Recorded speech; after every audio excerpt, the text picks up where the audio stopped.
मुरुडच्या किनाऱ्यावर अरबी समुद्राच्या लाटांमध्ये अभिमानाने उभा असलेला मुरुड जंजिरा किल्ला भारताच्या समृद्ध सागरी इतिहासाचा जिवंत साक्षीदार आहे। हा भक्कम जलदुर्ग म्हणजे एक अभेद्य गड आहे, जो शतकानुशतके राजकीय उलथापालथींना आणि कठीण लढ्यांना तोंड देत अजिंक्य राहिला।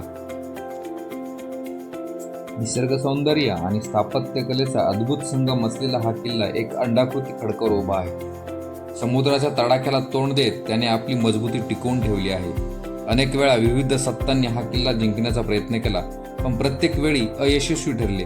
त्यामुळेच मुरुड जंजिरा हा इतिहासात एक अजिंक्य किल्ला म्हणून ओळखला जातो। आजही हा किल्ला पर्यटकांना भुरळ घालतो। तटबंदीवर उभे राहिल्यावर अथांग समुद्र आणि प्रचंड लाटा पाहताना रोमांच उभे राहतात। हा केवळ एक किल्ला नाही, तर शौर्य, रणनीती आणि स्थापत्य वैभव याचा एक अजरामर साक्षीदार आहे। मुरुड जंजिरा किल्ला पाहण्यासाठी मुंबई आणि पुण्यासारख्या मोठ्या शहरांपासून रस्ता आणि रेल्वे मार्गाने पोहोचता येते। हा किल्ला मुरुड किनाऱ्याजवळ असून राजापुरी जेटीवरून बोटीद्वारे येथे जाता येते।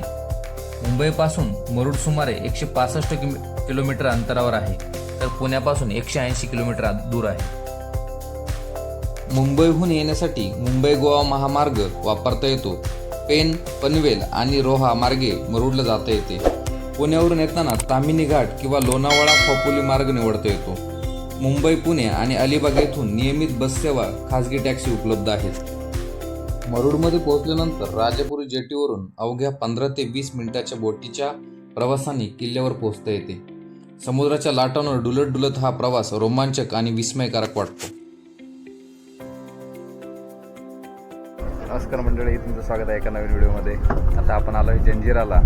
आता ही आहे बोट, आपण आहे बोटीमध्ये आणि निघतोय जंजिराला।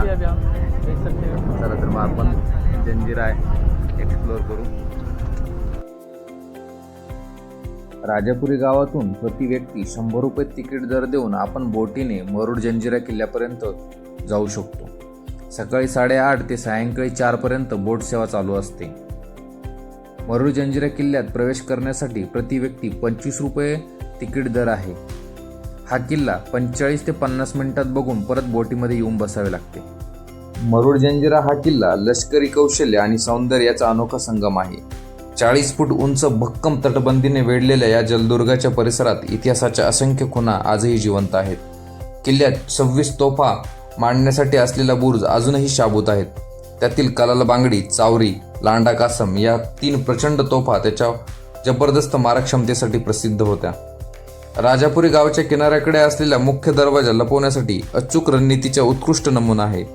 तो 40 फूट अंतरावर आल्यानंतरच दिसतो, ज्यामुळे शत्रूवर अचानक आक्रमण करणे सोपे व्हायचे।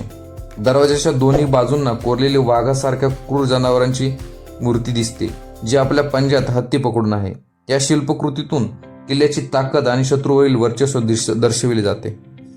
किल्ल्याच्या आत एक जुनी मस्जिद, राजवाड्याचे अवशेष आणि 2 गोड्या पाण्याचे कुंडे आजही पाहायला मिळतात। समुद्राच्या मधोमध गोड्या पाण्याचे हे साठे किल्ल्याच्या रहिवाशांसाठी जीवनवाहिनी होते। व्यापारी आणि सागरी मार्गावर नियंत्रण ठेवण्यासाठी मुरुड जंजिरा किल्ल्याने महत्त्वाची भूमिका बजावली। 15व्या शतकाआधी समुद्री चाचे आणि लुटारूंपासून बचाव करण्यासाठी स्थानिक कोळी समाजाने एक प्रचंड खडकावर लाकडी किल्ला बांधला।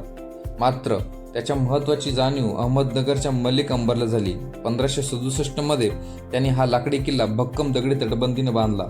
याच बदलाने जंजिराच्या अभेद्यतेची सुरुवात केली। किल्ल्याच्या बळकटीमुळे अनेक सत्तांची त्यावर नजर होती। मराठे, मोगल, पोर्तुगीज यांच्यासारख्या सामर्थ्यशाली सैन्यांनी वारंवार जंजिरा जिंकण्याचा प्रयत्न केला, पण हा जलदुर्ग कधीच पाडता आला नाही। त्यामुळेच तो अजिंक्य जंजिरा म्हणून ओळखला जातो। अथांग समुद्राच्या मध्यभागी मजबूत तटबंदी आणि हुशार रणनीतीमुळे तो कोणत्याही हल्ल्यातून टिकून उभा राहिला आहे। राजापुरी गावापासून 1 ते 1.5 किलोमीटर अंतर एक ऐतिहासिक जागा आहे। त्याला खोखरी घुमट असे म्हणतात। ही जागा सिद्धीच्या काळात राजघराण्यातील लोकांची कब्रिस्तान म्हणून वापरली जात असे। हा व्हिडिओ तुम्हाला कसा वाटला आम्हाला कमेंट करून सांगा। व्हिडिओ आवडल्यास लाईक करा। असे नवनवीन व्हिडिओ पाहण्यासाठी आपल्या चॅनलला सबस्क्राईब करा।